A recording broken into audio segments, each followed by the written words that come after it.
Hello, Niall. Can you hear me? Yeah, we can hear you, Zainab. Lovely. Have we got people in? Should we? Yeah, we've admitted everybody that was in the lobby. So I'll just have a quick check to make sure that there's nobody else sitting waiting. We have had 37 registrations for today, so some people may be a little bit late joining, but I'll keep an eye on the lobby, Zainab, and just admit people as they come through. I have pressed the record button just so that everyone's aware that we are recording this meeting. I think there'll be some colleagues who will want to watch this on catch up, so we're going to make sure that that's available to them. So by being present in the meeting, you are consenting to having that recorded. So I'll just be quiet now, Zainab, and sit in the background. Thank you so much, Niall. Hello, everyone. Good morning, good afternoon, good evening. I know we've got people joining in from around the world from different time zones. My name is Zainab Kidwai. I am a dentist and an oral cancer researcher based at the University of York. And I'm also the co founder of Balance Cancer Network. Most importantly, I'm your host for the day. So, thank you so much for joining in. We are incredibly excited for you to be here to share the launch of our network. So, we really appreciate you giving your time. So, we want to make this as value packed as possible for you. And our goal really for today is the three I's to make this session as interesting, as interactive, and as informative as possible. Before we get started, just a few housekeeping rules. I know Niall's already mentioned that this session's being recorded.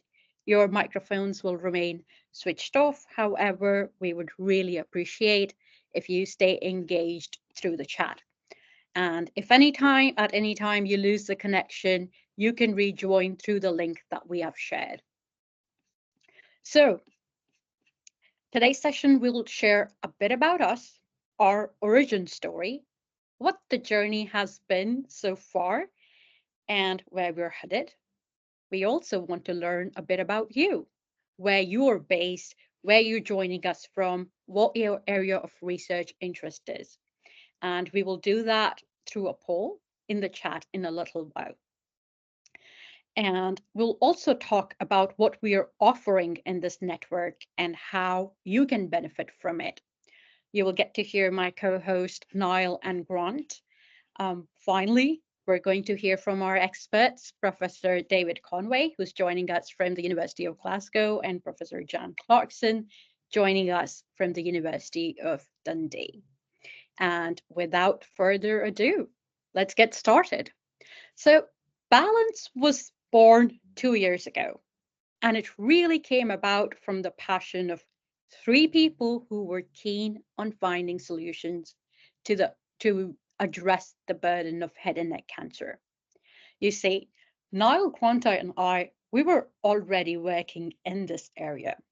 I was based at York, trying to find solutions for early detection of oral cancer by task shifting from dentists to lay health workers by providing a community based solution focused particularly in Southeast Asia.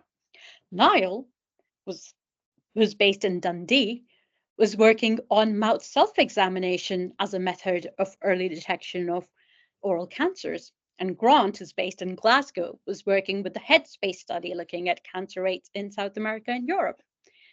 Call it luck, call it coincidence, call it destiny, but the three of us, we got in touch through a common network.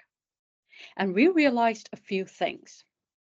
Firstly, we realized that we were working in silos, like a lot of head and neck cancer researchers out there. Secondly, there wasn't a platform to allow us to share our knowledge, to learn from each other, and to potentially collaborate on research. Lastly, we realized the privilege we had, the knowledge and support we were getting from our institutions here in the UK, which wasn't necessarily and isn't necessarily the case for researchers all around the world, especially those who are working in developing countries.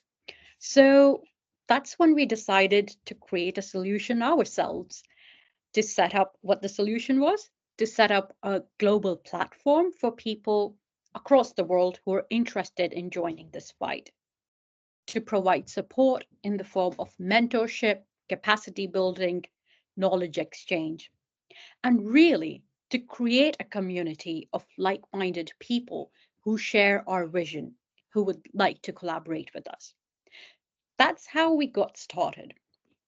We literally just wrote up a proposal together, and the rest is history.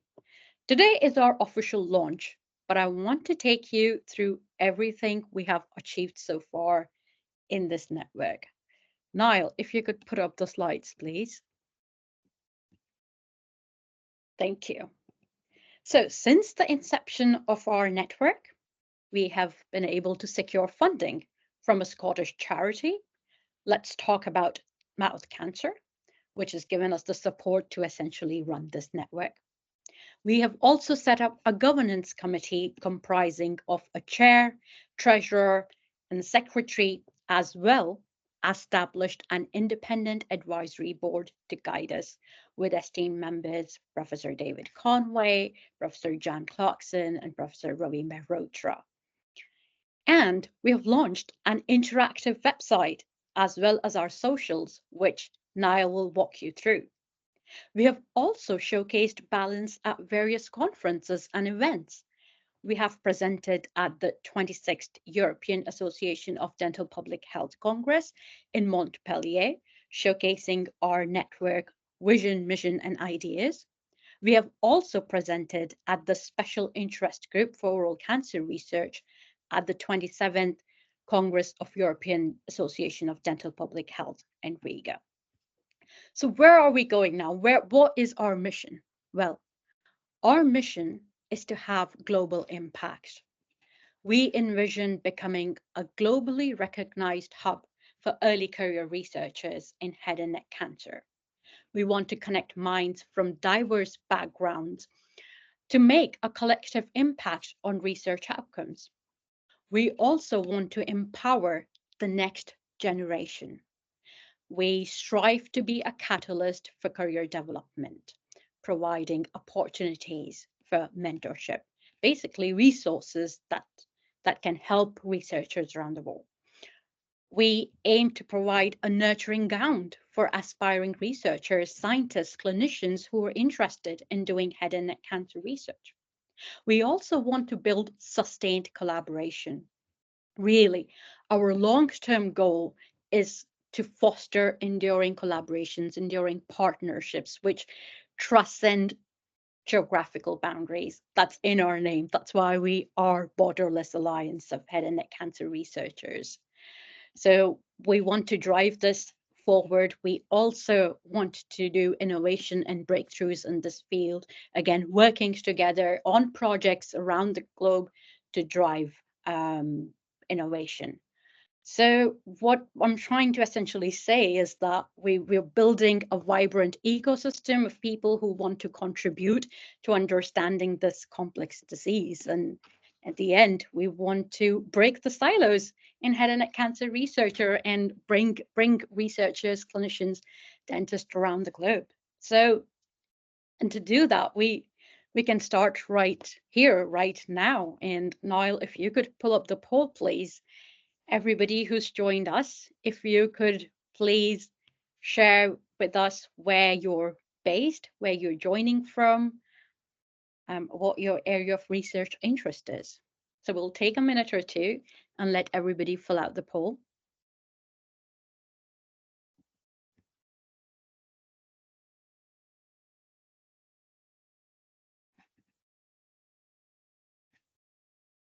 If you have any questions, any suggestions, feel free to put that in the chat as well. And we'll share these results with you in a moment.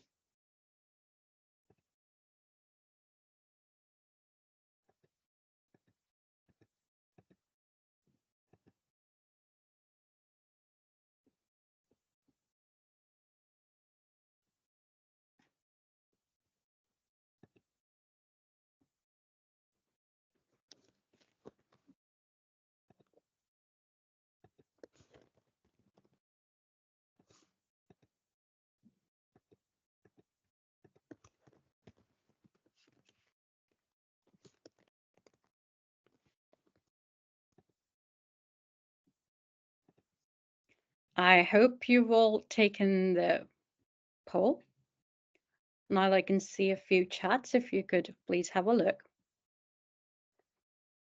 Yes, I see, Colin, you're having difficulties accessing the poll. Let me just check on that. We have responses from 8 people, so there must be something going on with your access. Just give me a moment.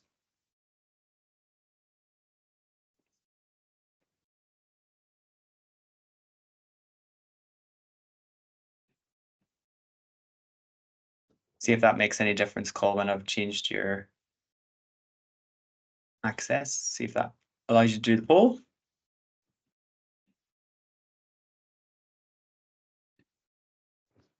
While everybody is taking the poll, I think it's time for me to hand over to the superstar outstanding talent of our group, the Saltire 40 under 40, Dr. Niall McGoldrick. If you could please take over. Thanks, Zena. Thank What a you. way to embarrass me for this meeting, but that's great. Thank you so much for the introduction and starting us off there on this exciting journey, as you say, of launching our network and bringing people together. I've got the polls coming through, so what I'm going to do just now is I will share what I'm seeing, and we can see live. So bear with me, you're going to see my screen for a moment whilst we make this work. And we can see. So we've got people here, Glasgow, right there in the middle, big letters. So good representation from Glasgow, thank you. Leeds, Dundee. Some people have put down their dental hospitals, so we don't know exactly where that is. Kent, UK, LTHT. And already, I suppose, where you join us from, we've got someone there who's identified themselves as clinical oncologist. So it's great that we're in this kind of interdisciplinary space as well of people who are coming to this group. So fantastic. You're all very welcome. What is your area of research interest? So hopefully you're seeing this on the screen: inequalities, system level, laryngeal cancer, head and neck, early detection, patient-clinician relations, regional metastasis, radiotherapy outcomes, clinical management. Really broad range of topics that people are interested in. So this is excellent to see the richness of what people are involved in and what they can bring to this network. Fab. And what stage of career are you at? We've got people who are PhD students, registrars, consultants, mid-PhD, post-PhD, and some senior colleagues as well. So great to see that we've got that range in there, and I think this is going to be the start of a really fruitful network where we can all learn from each other's experiences. So let me stop sharing. That's great to have that poll. And Zainab mentioned that I was going to demonstrate to you some of the resources that we have put together. And as Zainab said, my name's Niall McGoldrick. I'm a clinical lecturer and honorary consultant in dental public health based at the University of Dundee. And I'm midway through my PhD exploring mouth self-examination in oral cancer and whether it has a role there. So I see myself very much as an early career researcher in this space, and I'm delighted to be working with Zainab and Grant to bring this to bear. So one of the key resources that we have to bring people together is that we have developed a website which has functionality for people to sign up and be part of the discussions, to add to discussion forums, and to meet and network with other people. We chose to do it on a website, on a web-based platform in the first instance, because we are wanting to be a truly global initiative and to provide that access. And Zainab mentioned that we have secured funding in order to allow us to do this and to allow access to the website to be free of charge. So I'm going to share my screen and show you it. And at the same time, what I'll do is put the link into the chat so that you have that available to you. Do that just now. So this is our website. It has that general landing page so that people who want to find out about us can find out a little bit more about our aim, our mission and values, and do that at their ease. The key that I want to demonstrate to you today is that this is the start of our webinars, the introduction to our network. We will have more webinars going forward, and we've identified people that have offered to contribute to that, and we will be sharing the news about that within this section on the website. Currently, it doesn't have anything on it, but it will as we go forward. And as you join through this Join Us button, you'll see here where you can put in your information, your first name, last name, email, your institution, what WHO region you come from, and the area of research interest. We've divided the area of research interest into the particular cancer areas, and we thought we would start off with that and see how we get on. But I would really encourage those that have joined us today to subscribe, to sign up to that so that you can keep up to date with what's happening and what's next. And once you do sign up, you'll be able then to access the members area where we have our forum. And I'm just going to show you that just now. And even though we've asked you what those cancer types that you're currently working in, what your area of research interest, then here we can go a little bit broader in that as well. And we've got here a range of kind of ideas to start conversations in the forum. Events and conferences that it'd be important to highlight, and to say, well, I'm going to the conference for wherever it might be, who else might be there, and it'd be an opportunity to link up with people, to network and look out for colleagues at these conferences, and also to support each other. If we're presenting, if we've got posters, then to be able to go along to speak to people in person and make those connections early in our careers, so that we can look for opportunities to collaborate and break the silos, as Zainab said, to try and advance this area of research. Early prevention and detection, treatment innovations, patient perspectives. These are just starters for 10. This is a network that you should feel that you can own and be part of and co-design with us. So we're really keen to hear if there's aspects of this forum that you would like to add to. You can do it. The permission is there. Create a new post. You just need to log in and join up and start contributing. Zainab as well mentioned that we're so lucky to have an advisory board, and we're really lucky as well today to have David and Jan join us for this afternoon, this morning, wherever you might be. And we are going to build a mentorship program into this. And just before we started, Zainab and Jan were having a wonderful conversation about some of the research that Zainab's involved in. And Jan was kind of just spitballing and brainstorming about how she might connect her and take her to another space with that research. And these are the conversations that we really want to promote with this network, and we hope will flourish as time goes on. So I'd encourage you to sign up to that, to start to fill that up. And what we hope to have in the coming weeks and months are loads of smiley faces here. You've got my face for the time being, but we want loads of smiley faces on here, and you'll be able to have a look at people's profiles, find out what they're interested in, what they're posting on, and connect with them in that way. You share as much or as little information as you want. The other key thing I want to alert you to is that we have a Twitter profile, or an X profile now, and it is at Balance ECRs. And again, what I'll do is I'll put this into the chat for you. And I really encourage you to, if you're on X, to follow us, and we'll keep you up to date. We'll be sharing information about webinars, the next webinars that are coming up, events, opportunities for mentorship, and we'll communicate that in that way. Those were the key things that I wanted to share with you. Zainab, Grant, is there anything that I have missed? And Grant, you might want to come in at this point and introduce yourself and say hello to the people.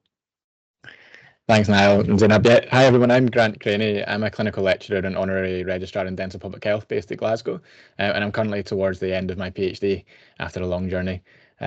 So delighted to be here and to be working with Zainab and Niall on this. It's great to get to this point, actually, after having those initial conversations. I can't believe it's almost 2 years ago, but delighted to get this off the ground thanks to your hard work. And you'll not hear very much from me today, but no doubt will do in the future. It's rare that you get me to stop talking. So thanks very much, everyone. That's fab. Thanks so much, Grant. So where that brings us to now in the programme is we're going to hear from our colleague, Professor David Conway. And David is a Professor of Dental Public Health based at the University of Glasgow and esteemed head and neck cancer researcher. And I said we're very grateful for him to be here today. So David, you've got some slides. I can see they're coming up on the screen. That's great. That's it. Can you see them okay? Yeah, we can see them in presenter mode. And you can hear me okay? Yeah. Thanks. Okay.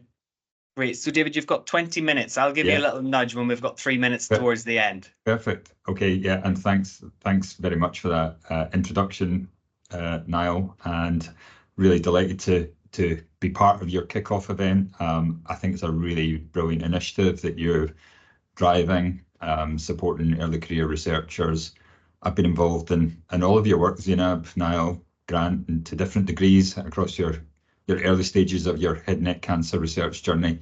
And it's been a privilege, and actually it's been a two-way learning street. I think that's why it's important senior colleagues can be part of this story, because I think I've learned an awful lot from working with you guys and your energy and enthusiasm and different perspectives that you bring to the topic. And creating this network has huge potential, as you said, to drive the burden down of head and neck cancer. It's an absolutely horrendous, devastating disease and impacts across the world. And yeah, reducing that burden and impact is a real prime driver and why we're in this space. So you give me 20 minutes to talk about the gap in the literature. I don't know whether I came up with the topic or you came up with it, and the gap in head and neck cancer research. Okay, what is the gap in the literature? You do the literature review, what is missing, you identify how you would fill that gap. It probably overstates the reality, really.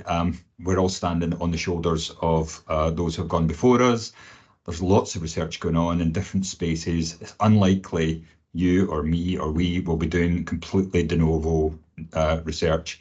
You don't necessarily need to find a gap. Think about it as adding a contribution to the knowledge, to taking it forward. And remember, repetition is a cornerstone of the principle of science. So let's be careful and mind that gap. And when I was thinking of the gap in the literature, I mean, it is absolutely massive. And I'm a dental public health professor, consultant in Public Health Scotland, and I can bring the public health, epidemiology, inequalities perspective, a bit in the dental services, oral health side. I know where the direction there, a bit more on healthcare systems and pathways, and a little bit in patient public, but I'm really in the dark largely and relying on that multidisciplinary work in terms of mechanistic research, genomics, omics, pathology, diagnosis, biomarkers, the whole field of clinical trials. So I'm not going to cover any of that, and these are for future sessions that will be good to engage with. And let's think about head and neck cancer across that continuum, from the instance, the burden of disease, prevention, early detection, diagnosis, treatment, support, survival, and quality of life across the continuum. I've done a lot of work in the incidence burden, but I'm moving across into these different spaces, and I'll touch on some of these other areas. Let me briefly give you a little bit of my story into my early career in head and neck cancer. This is one of the first meetings of the alcohol-related cancers and genetic susceptibility in Europe, the ARCADE study. This was in the International Agency of Research in Cancer, WHO, in Lyon. Paul Brennan on the left, sitting from the left, was the chief investigator. Dimitrios Trikopoulos is the very famous epidemiologist from Harvard, was part of the group. James Mackay was there, Pagona Lagou, and there's my like face at the back and a kind of dental imposter in this cancer epidemiology world. So I kind of landed my feet getting involved in the ARCADE study, coordinating the centre. It says Edinburgh. This is my perpetual annoyance. It's actually Glasgow. It was the centre, but the original PI was in Edinburgh, but we were always recruiting in Glasgow. Anyway, it's a multi-centre European case control study, and collected over 2,000 cases and controls.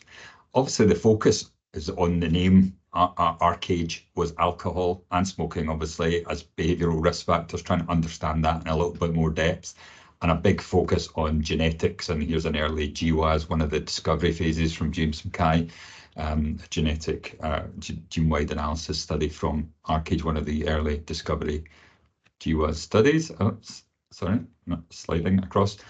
But when we were doing the fieldwork, when I was doing the fieldwork in Glasgow, I was going into communities and families and homes in the poorest parts of the city. And it was that social context that really struck me, but we weren't recording it in the questionnaires. And it was actually that social perspective that I ended up creating my niche and trying to understand the social and economic patterns of the risk behaviours, but also what else is going on in terms of head and neck cancer. And that was the basis of my PhD, the social economic perspectives. And we published the Glasgow analysis, which actually we couldn't delve into because there was smoking dominated that profile in the risk of the cancer of the Glasgow cohort. When we looked at it across Europe, we could unpick that smoking alcohol only explained about 2/3 of that socioeconomic risk. And here's another novel study that we did where we looked at social mobility, looking at occupational social class and downward social mobility, or ever being in a low social group relative to continuously in a high socioeconomic group, conferred an increased risk for head and neck cancer, which wasn't explained by smoking and alcohol risk behaviours. We took the Arcade study, which was a case control study, and pulled it across internationally with over 35 other case control studies in the International Head and Neck Cancer Epidemiology Consortium, which has now got over 30,000 cases. But at the time we pulled it initially was of 25,000 cases, 37,000 controls. North America, South and Latin America and Europe, very strongly representative. Here's my first gap. Very limited work in Southeast Asia, a very big issue in head and neck cancer research where the burden of disease falls in these countries. We were able to look more at subsites, granular subsites, control for confounding, and we've produced over 30 manuscripts analysis of this pooled consortium, and there's a couple of review articles by Deborah Wynn and Bravi in 15 and 21 respectively have summarised all the enhanced studies if you're interested. Here's the one we led in terms of head and neck cancer, one of the biggest analyses to date, over 23,000 controls, a 2.5-fold increased risk with low relative to high education and also income, low relative to high income, and a third of that risk not explained by tobacco and alcohol. And we're able to even get rid of the confounding issue and look at it in never smokers, never alcohol users, never tobacco users, and we still see that huge risk and no differences across the subsites, perhaps higher in countries with high income inequality as a context. We've recently dug into the occupational social class to look particularly at whether occupational exposures explained it, and looking at the standardized index of occupational prestige here, we see that same pattern not explained by smoking and alcohol or occupational factors. As I said, the global burdens of inequalities that we're seeing in that study across Europe and internationally is replicated across the world. There's inequalities within countries and between countries, and the global south and southeast Europe has the greatest burden of oral and head and neck cancers, Bangladesh, Pakistan, India, and in the Pacific Rim, particularly in Papua New Guinea, highlighted in dark purple there. Data from the Global Oral Health Status Report by the WHO. So to explain the inequalities, we have definitely seen the cause of the cause explanation, Jeffrey Rowe's hypothesis. Socioeconomic factors lead to behavioural factors like smoking and alcohol, lead to risk. Definitely part of the factor, but we're also not explaining all of it. We're not explaining it by diet, we're not explaining it by other factors. So is there other pathways from socioeconomics into impacting the host or the fundamental drive of cancer? What are these direct effects? What are the alternative pathways? Kind of some of these have been highlighted by Michael Marmot, Wilkinson, and social determinants work. Very briefly on oral health and dental care, we also looked at oral health, poor dental care self-report, and found substantial odds, doubling of the risk relative to good oral health or good dental care. Well published. We also looked at mouthwash in this study, and that ended up getting dominated in the press. And when you end up in the Daily Mail from one of your studies and across Sky News getting interviewed about the risks of mouthwash, you know you've not necessarily done, the study was right, but we probably shouldn't have included it in the press release. Another gap for us, oral health. The role of oral health, the oral microbiome is very underexplored. There's only a few groups across the world looking into that, and that's an area of further gap. Craig Smith, I see, is on the call. He's doing a PhD, and one of his studies is updating the cancer registry in Scotland, and this is replicated across Europe and North America. This rapidly rising oropharyngeal cancer over the last 20 years, and the decline in laryngeal cancer. And it's the oropharyngeal cancer that's driving the increase in head and neck cancers. And with oropharyngeal cancer, following that Amber D'Souza paper in New England Journal of Medicine 2007, the seminal paper showed that HPV is the main risk factor for oropharyngeal cancer and not really part of the story for any of the other head and neck cancers. We've shown geographical heterogeneity, bigger contribution in US, then Europe, then Latin America, a bit more of a gap in Southeast Asia. We don't really know what are the determinants of HPV infection, what's the natural history. Is the treatment regime different? We do see a survival advantage of HPV positive, and trying to unpick understand that is another gap in the literature.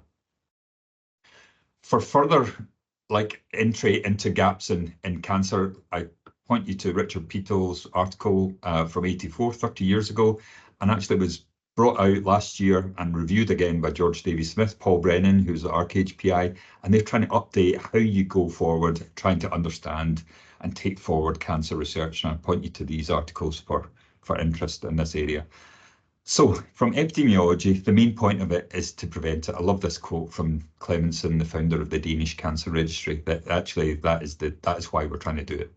And let's touch very briefly on three aspects of prevention: primary, stopping it in the first place; secondary, early detection; and tertiary. These are kind of old definitions, but I think they still hold and they work in this cancer context. So for a primary prevention, obviously very different for HPV-driven OPC or non-HPV-driven OCC, oral cavity cancer, or other head and neck cancers. And we've seen dramatic early evidence of the HPV vaccinations cutting cervical cancer. And this brilliant study from colleagues in Public Health Scotland, first in the world, that showed that none of the girls and women who had the HPV vaccine in Scotland or the catch-up programme have developed cervical cancer. So, I mean, it really is a bit of a silver bullet for preventing cancer. And obviously there's evidence that it's going to have an impact on the same HPV that drives oral HPV cancer, but with a peak age of 50 or 60, 65, then it's decades to come before we realise that benefit. Other work I've been involved with IARC is the cancer handbooks on oral cancer prevention, and we found that there was sufficient evidence when we reviewed that on when flipping the risk to cessation or reduction of risk factors. We see there's sufficient evidence for reducing smoking, for reducing alcohol consumption, and for betel quid or Reconat with or without tobacco, but less for smokeless tobacco on its own. It's only really a function of the lack of evidence there.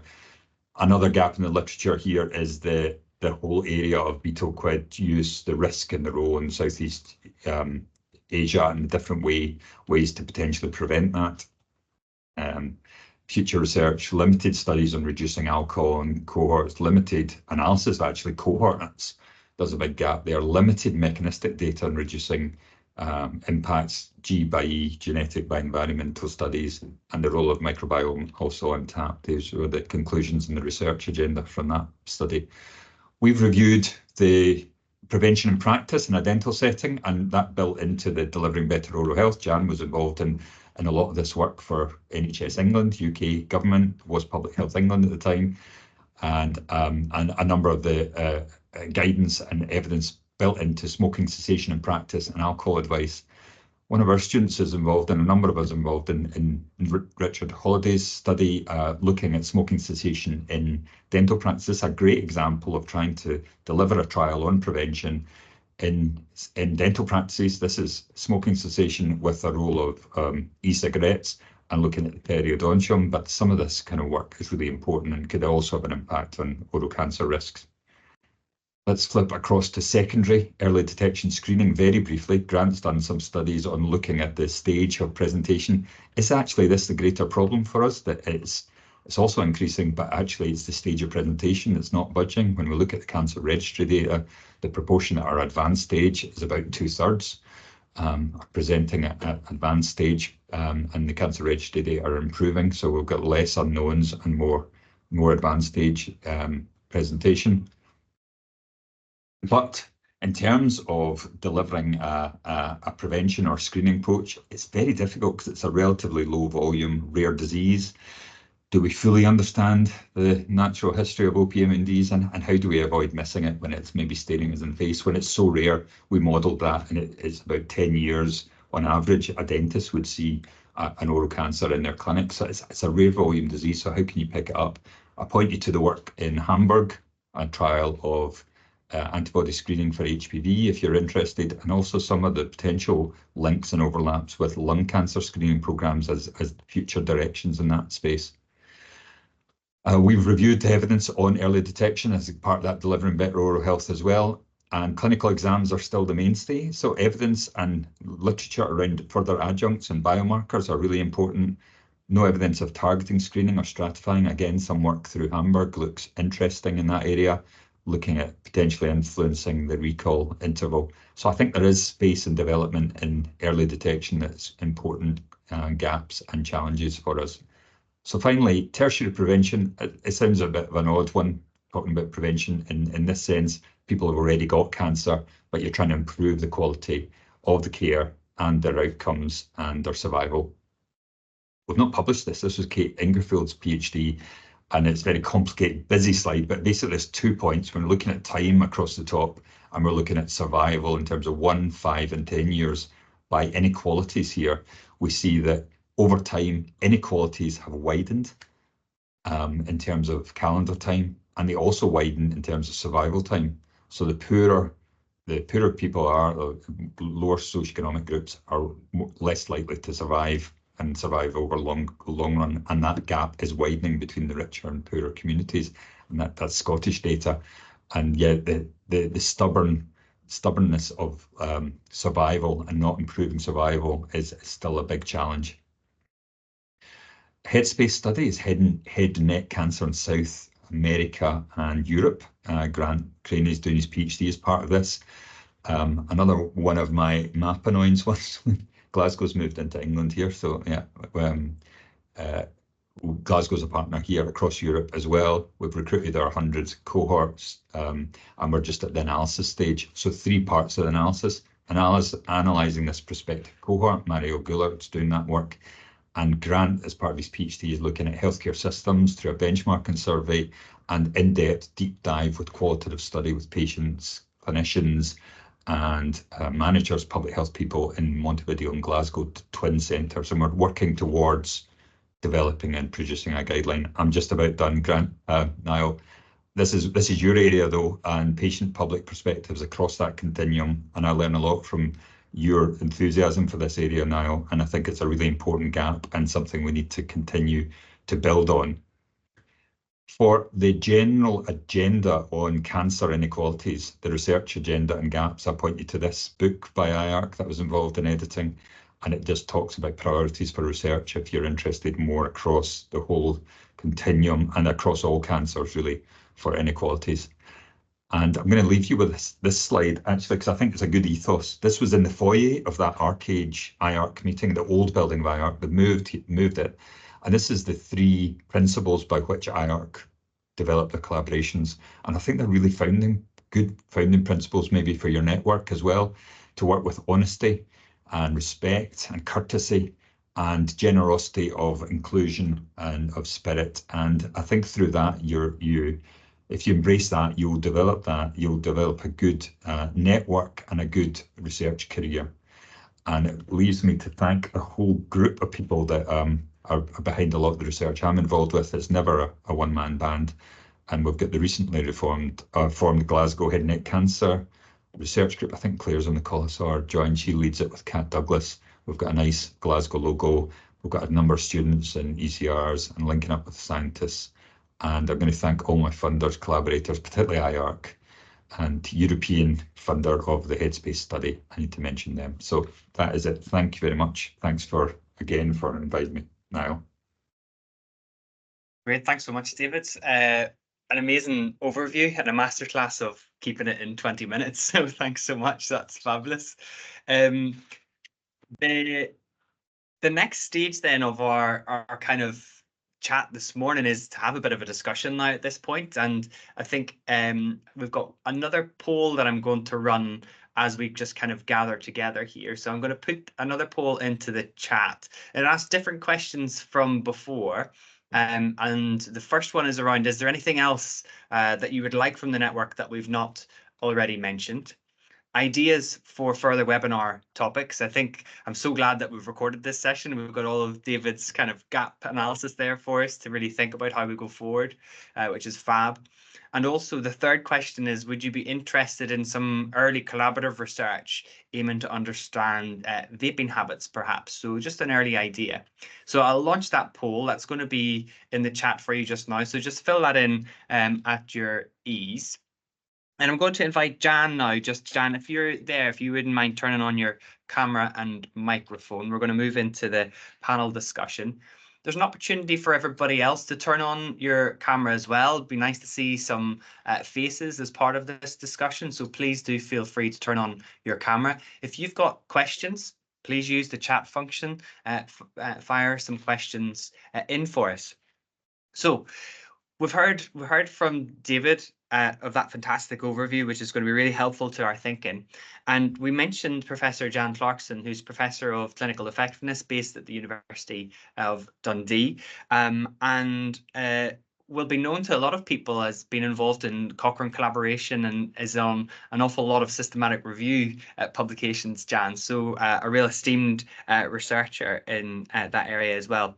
And we thought it would be really good to bring these two people together and just ask some questions for us at this stage of our career and to learn from what they have been up to. So the first question we want to put to you, Jan and David, is, as established researchers in your fields, what advice or guidance would you offer to early career researchers like us looking to make a meaningful impact in head and neck cancer research? Do you want to start, David? Was the first part of that what in relation to what? Sorry, I missed the in relation to Meaningful impact. Yeah, meaningful impact. So it's I'll just read the question again, I suppose. So Yeah. as established researchers in your field, what advice or guidance would you offer to early career researchers looking to make a meaningful impact in head and neck cancer research? I mean, it's a tricky one. I think some of the way you go in your career, sometimes I think luck is the wrong word, but it sometimes happens. It's probably actually the opposite of luck, is you get into things because you don't get one job you're going for. So I think not getting things has actually made me get where I am at the moment. And I think it's ended up in some of the right paths. So sometimes embrace some of the disappointment or failures and reflect on that. I think that's a really important one. I think it's important to network, to engage. I think that's what you're trying to do, and sometimes that's more natural. It's maybe not fully natural for me sometimes, and actually having that forum for some people that can embrace and include them could be really helpful and point them in that way. So I think what you're trying to do is really good. I've also been lucky in having a lot of mentors, particularly in public health and research, that have taken me through that. So like engaging with mentors, and sometimes they're only there for a little bit of your career, and then sometimes they're not there. And actually I get to this stage in my career and I'm like still reaching out for some mentoring and advice, and like, Jan, what do you think of this? So it's sometimes, yeah, I think just being open to these opportunities and ideas would be my advice on that. I don't think there's an absolute recipe for what is going to work here. Jan, I don't know if you've got any other thoughts. Yeah, I mean, I suppose it reflects just what you've said, David. I don't think there is anything such as luck. Actually, I think both David and I in our careers, it is about taking risks and spotting opportunities and actually working hard. But I suppose, and maybe it's certainly what has changed during my career, and I can see Colwyn on my screen as well. You know, in the 80s of dental research, people were working not only in silos, but on their own.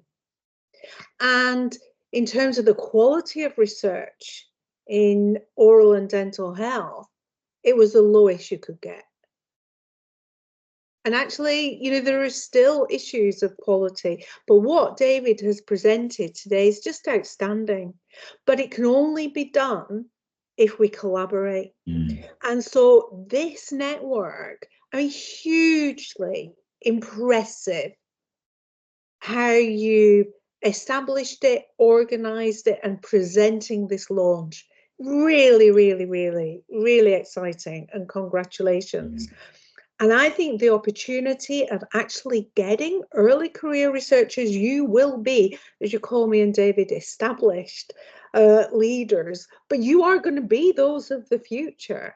And it is about establishing networks and links and creative collaboration globally that you will have impact, but you cannot underestimate the importance of rubbing shoulders, and I don't think it is me and David, is people who are better than us. You seek out the best to learn and work with and be inspired by. Can I just, I totally agree with that. And the team is, if you get out your comfort zone, so if we speak to ourselves, it's actually quite comfortable. See, if I go into the cancer group and world, an epidemiologist, it's very uncomfortable, but it's highly stimulating, and it's actually that multidisciplinary approach.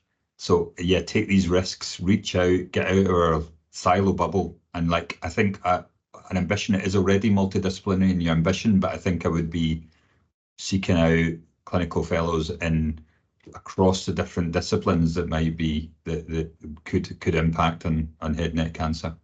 Really important. Okay, thanks so much for that. So I think, you know, that just unpacking that a little bit further, and then kind of practical advice for us as well, because you've identified that interdisciplinary work and getting out of our silos, working across specialties and making those links are really important. And we hope what we're kind of building will help us to do that. But in these early stages of trying to identify how we get in touch with these people, is it going, because I think about the conferences that I go to, they tend to be dental conferences, and I see some of the same faces, but I may see different faces within dental. Is it about going to different conferences? How, I'm even thinking about in my institution where I am, I sit in the School of Dentistry and I speak to people in the School of Dentistry.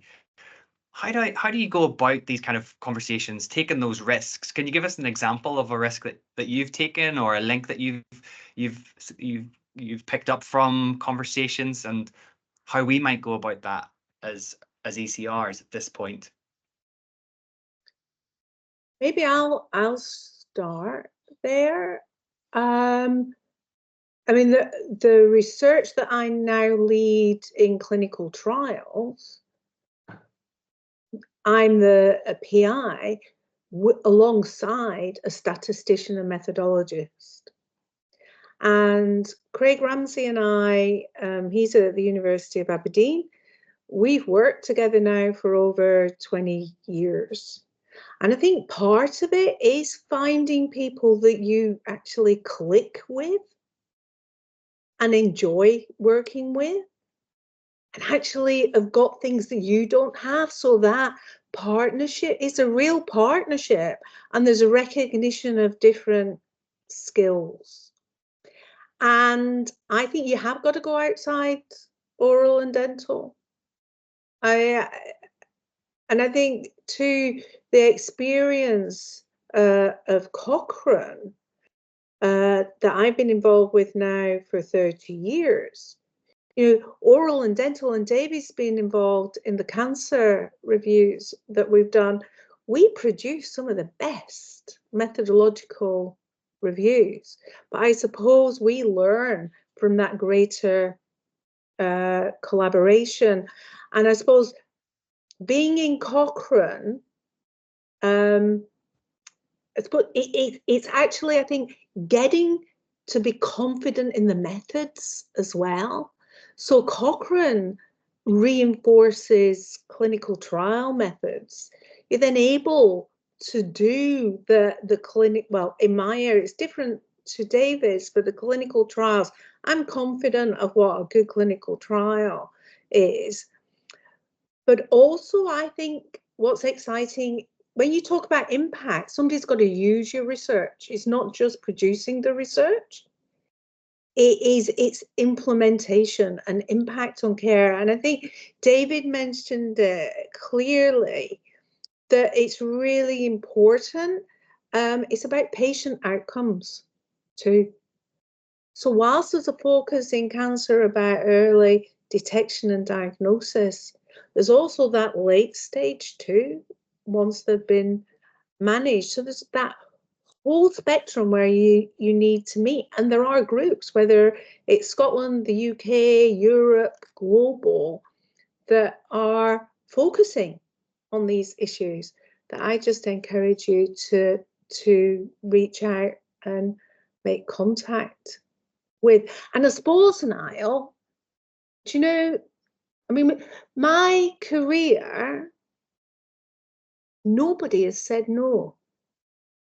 But unless I'd asked, I wouldn't have got anywhere. So it is having that courage, really, I think, for a vision.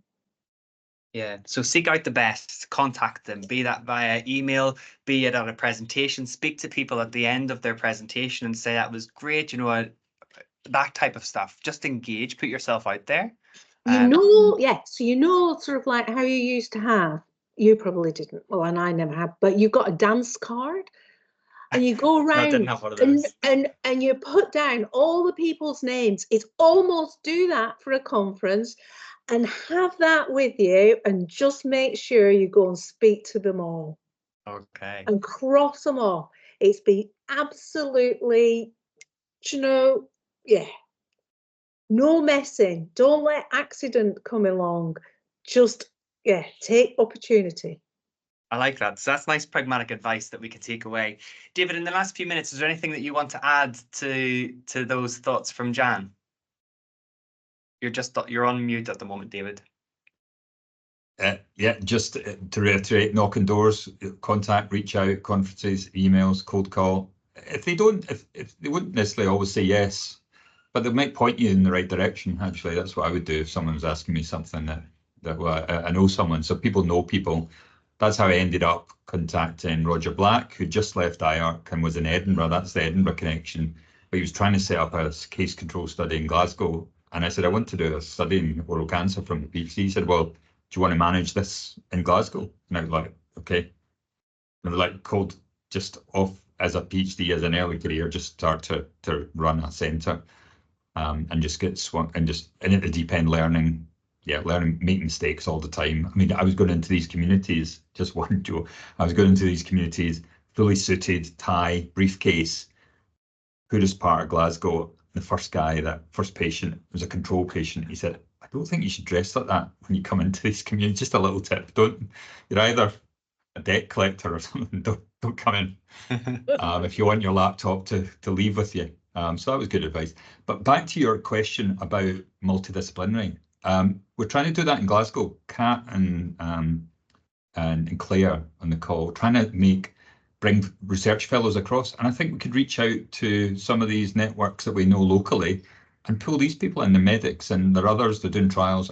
Bring them into being inclusive. That would be a practical start with your local network and then bring them, and then that'll seed out. And yeah, I think you'll grow from there. So yeah, be that inclusive approach, and you'll. It's the meeting of people, that the different ideas, perspectives, that really sparks that energy.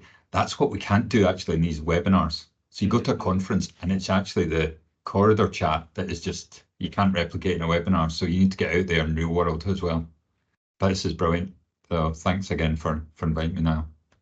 Great. And Zainab and Grant.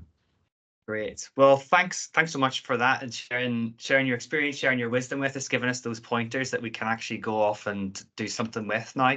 And I'm going to hand over to Zainab just to say a word of thanks in the dying minute of the webinar. But thank you very much. Thank you so much, Niall. To the people who have joined in today, I want to say a massive thank you on behalf of the entire Balance team. I want to thank Jan and David for your time. You are our guiding light as we go on this journey, and I have a firm belief that with your support, we have the potential of achieving something big here. I want to give a shout out to the charity Let's Talk About Mouth Cancer for believing in our vision and our mission. To my incredible team, Niall and Grant, how lucky am I to have found people who share the same passion.